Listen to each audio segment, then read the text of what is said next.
I dropped out of school. It wasn't an official process for me.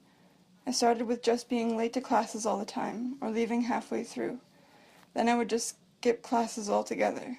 And then days, weeks, I just stopped going because I thought it was too late to go back anyways. Looking back, it was never too late to go back. Where there's a will, there's a way.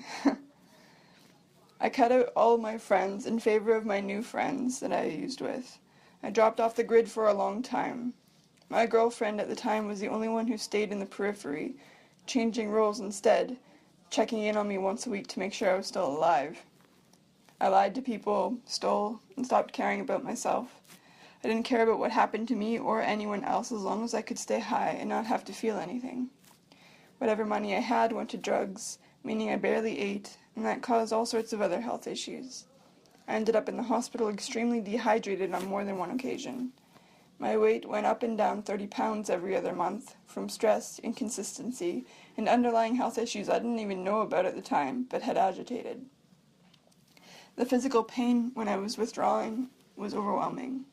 I deal with chronic pain, and the way that my narcotics worked meant that my body was making new pain receptors to replace the ones that were being blanketed by the drugs.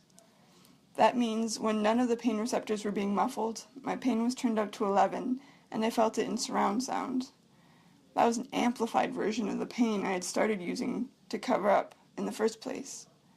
On top of that was like having the worst flu in your life times 10, and knowing that you could take one pill and make it all better, but for some reason fighting the urge to do so.